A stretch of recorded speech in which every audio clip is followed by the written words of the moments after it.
മോശം മാനസികാവസ്ഥയിലുള്ള ഒരു അധ്യാപകൻ നിങ്ങൾക്ക് ഉണ്ടായിട്ടുണ്ടോ? അവർക്ക് പഠിപ്പിക്കാൻ ആ സമയത്ത് വലിയ താല്പര്യം ഉണ്ടാവണമെന്നില്ല. അപ്പോൾ ക്ലാസ് നിശബ്ദമായിരിക്കണം എന്നത് മാത്രമായിരിക്കും അവരുടെ ചിന്ത. അതിനാൽ അവർ നിങ്ങൾക്ക് എന്തെങ്കിലും മടുപ്പിക്കുന്ന ഒരു പ്രോബ്ലം തരും, അല്ലേ? ഇപ്പോൾ ഒരു 1700-കളുടെ അവസാനത്തിൽ ജർമ്മനിയിൽ ഒരു ചെറിയ പട്ടണത്തിൽ ഹെർ ബഡ്നർ എന്നുള്ള ഒരു ടീച്ചർക്ക് അത്തരം ഒരു ദിവസമായിരുന്നു. അദ്ദേഹത്തിൻ്റെ ക്ലാസ്സിൽ മുഴുവൻ ഭയങ്കര എനർജറ്റിക് ആയിട്ടുള്ള 10 വയസ്സുള്ള സ്റ്റുഡൻസ് ആയിരുന്നു. അദ്ദേഹത്തിന് ഒരു വിശ്രമം ആവശ്യമായിട്ട് വന്നു ആ സമയത്ത്. അതിനാൽ തന്നെ അദ്ദേഹം ഒരു ശിക്ഷ കണ്ടെത്തി. വളരെ മടുപ്പിക്കുന്ന, അവിശ്വസനീയമായിട്ടുള്ള അല്ലെങ്കിൽ ബോറടിപ്പിക്കുന്ന ഒരു മാത്സ് പ്രോബ്ലം. കുറഞ്ഞതൊരു 1 ഹവറെങ്കിലും കുട്ടികൾക്ക് നിശബ്ദരാക്കാൻ ഇത് സഹായിക്കുമെന്ന് അദ്ദേഹം വിചാരിച്ചു. പക്ഷെ അദ്ദേഹം ക്ലാസ്സിനോട് എന്നിട്ട് പറയുകയാണ്, 1 മുതൽ 100 വരെയുള്ള മുഴുവൻ സംഖ്യകളും തമ്മിൽ കൂട്ടുക. ഓക്കെ, നമ്മൾക്ക് ഇന്ന് കേൾക്കുമ്പോൾ ചിലപ്പോൾ ഭയങ്കര ഈസി ആയിട്ടൊക്കെ തോന്നുമായിരിക്കും. പക്ഷെ അന്ന് 1700-കൾ ആ കാലഘട്ടത്തിൽ വളരെ അവിശ്വസനീയമാം വിധം ഭയങ്കരമായിട്ടുള്ള ടഫായിട്ടുള്ള ഒരു പ്രോബ്ലം ആയിരുന്നു. അപ്പോൾ അദ്ദേഹം തൻ്റെ കസേരയിൽ ഇരുന്നു, കണ്ണുകൾ അടച്ചുകൊണ്ട് പുഞ്ചിരിച്ചുകൊണ്ട് കുട്ടികൾ അവരുടെ സ്ലേറ്റുകളിൽ എഴുതിക്കൊണ്ടിരിക്കുന്ന 60 മിനിറ്റത്തെ അല്ലെങ്കിൽ ഒരു മണിക്കൂറിൻ്റെ മനോഹരമായിട്ടുള്ള ഒരു നിശബ്ദത അദ്ദേഹം ആഗ്രഹിച്ചു. പക്ഷേ കൃത്യം 3 സെക്കൻഡുകൾക്ക് ശേഷം അദ്ദേഹത്തിന് സമാധാനം തകരുകയാണ്. കാൾ എന്ന് പറയുന്ന ഒരു 10 വയസ്സുള്ള സ്റ്റുഡൻറ്റ് ആ ഒരു ക്ലാസ്സിൻ്റെ മുൻഭാഗത്തേക്ക് നടന്നു ചെന്നുകൊണ്ട് തൻ്റെ ആ ഒരു സ്ലേറ്റ് അധ്യാപകൻ്റെ മേശപ്പുറത്ത് വെച്ചുകൊണ്ട് അയാൾ പറയുകയാണ്, ലിഗറ്റ്സ് എന്ന് വെച്ചാൽ ഇതാ ഇവിടെയുണ്ട് എന്നാണ്. അപ്പോൾ അധ്യാപകന് ഭയങ്കര കടുത്ത ദേഷ്യം വരികയാണ്. കാൾ ഒരു ബുദ്ധിമാനാണെന്ന് നടിക്കുകയാണെന്നാണ് ഈ ഒരു ടീച്ചർ വിചാരിച്ചത്. അപ്പോൾ ജോലിയിൽ നിന്ന് രക്ഷപ്പെടാൻ കുട്ടി വെറുതെ ഒരു നമ്പർ എഴുതി വെച്ചതാണെന്ന് അദ്ദേഹം ആദ്യം വിചാരിച്ചത്. അവനെ ശിക്ഷിക്കാൻ അദ്ദേഹം തയ്യാറായി നിൽക്കാം. എന്നാൽ പിന്നീട് അധ്യാപകൻ ജസ്റ്റ് ഒന്ന് സ്ലേറ്റിലേക്ക് നോക്കി. അവിടെ സങ്കീർണമായ കണക്കുകൾ ഉണ്ടായിരുന്നില്ല, വെട്ടിത്തിരുത്തലുകളോ തെറ്റുകളോ ഒന്നും ഉണ്ടായിരുന്നില്ല. വെറും 4 അക്കമുള്ള ഒരൊറ്റ സംഖ്യ മാത്രം, 5050, 5050. അതായിരുന്നു കൃത്യമായ ശരിയായിട്ടുള്ള ഉത്തരം. അധ്യാപകൻ ആകെ ഞെട്ടിപ്പോയി. 10 വയസ്സുള്ള ഒരു കുട്ടി എങ്ങനെയാണ് 3 സെക്കൻഡിനുള്ളിൽ 100 കണക്കുകൾ ചെയ്തത്? അദ്ദേഹത്തിൻ്റെ ഈ ഒരു ചോദ്യത്തിൻ്റെ ഉത്തരം ഇതായിരുന്നു. അവൻ അങ്ങനെ കണക്ക് കൂട്ടി ചെയ്തതല്ല. ഇതൊരു ജോലിയായിട്ട് കാണാതെ അത് ഒരു പസിലായിട്ടാണ് അവൻ ഈ പ്രോബ്ലത്തിനെ കണ്ടത്. മറ്റു കുട്ടികളെല്ലാം 1+2 +3 +4 എന്നിങ്ങനെ ഓരോ കണക്കുകൾ ചെയ്തപ്പോൾ ബുദ്ധിമുട്ടായിട്ട് കൂട്ടിക്കൊണ്ടിരുന്നപ്പോൾ കാളൊന്ന് മാറി ചിന്തിച്ചു. അവൻ പൂർണ്ണമായി ചിത്രത്തിലേക്കൊന്ന് നോക്കി. 1 മുതൽ 100 വരെയുള്ള നമ്പേഴ്സിനെ ആഡ് ചെയ്യണം. അപ്പോൾ അവനൊരു സീക്രട്ട് ആയിട്ടുള്ള പാറ്റേൺ അവിടെ കണ്ടുപിടിച്ചു.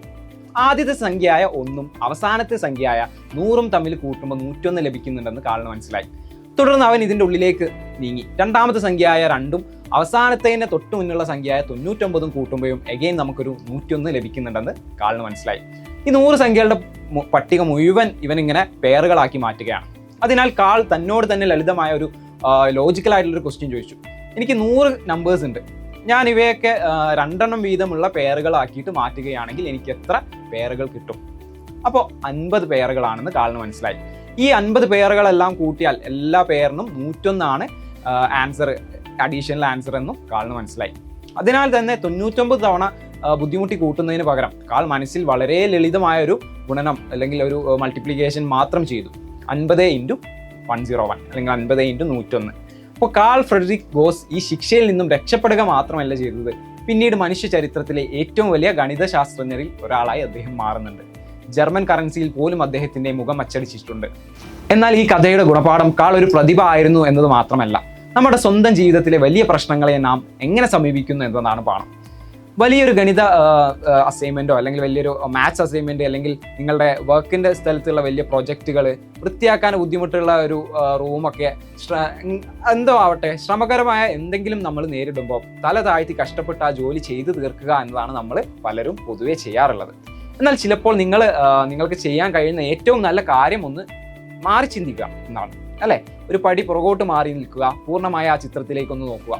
കാരണം മിക്കവാറും അവസരങ്ങളിൽ നിങ്ങൾക്കായി പ്രപഞ്ചം ഒരു രഹസ്യ പാറ്റേൺ അവിടെ കാത്തുവെച്ചിട്ടുണ്ടാവും. എളുപ്പവഴികൾ കണ്ടെത്താൻ നിങ്ങൾക്ക് തയ്യാറാകണം എന്നത് മാത്രമേ ഉള്ളൂ. അതിനാൽ അടുത്ത തവണ ആരെങ്കിലും അസാധ്യമാണെന്ന് തോന്നുന്ന ഒരു പ്രശ്നം നിങ്ങൾക്ക് നൽകുമ്പോൾ വെറുതെ 1 + 2 + 3 എന്നിങ്ങനെ കൂട്ടാൻ നിൽക്കാതെ നിങ്ങൾ എന്ത് ചെയ്യണം? പൂർണ്ണമായിട്ട് ആ ഒരു പിക്ചറിലേക്ക് നോക്കണം. ഓക്കെ, നിങ്ങൾ ആ 101 എന്നുള്ള ആ ഒരു അഡീഷൻ കണ്ടുപിടിച്ച് ആ ഒരു പാറ്റേൺ നിങ്ങൾ കണ്ടുപിടിക്കേണ്ടതുണ്ട്. അപ്പോൾ ഈ മാത്സിനെ നിങ്ങൾക്ക് കാണുന്ന രീതിയിൽ മാറ്റാൻ ഈ കഥ സഹായിച്ചിട്ടുണ്ടെങ്കിൽ അത് നിങ്ങൾ എന്ത് ചെയ്യുക? ഈ ഒരു വീഡിയോ ലൈക്ക് ചെയ്യുക. ചരിത്രത്തിൽ നിന്നുള്ള ഇതുപോലുള്ള കൂടുതൽ വിസ്മയകരമായ കഥകൾക്കായിട്ട്, സ്റ്റോറികൾക്കായിട്ട് നിങ്ങൾ സബ്സ്ക്രൈബ് ചെയ്യുക. അടുത്ത തവണ കാണുന്നതുവരെ പാറ്റേണുകൾക്കായി തിരിഞ്ഞുകൊണ്ടിരിക്കുക. Thank you.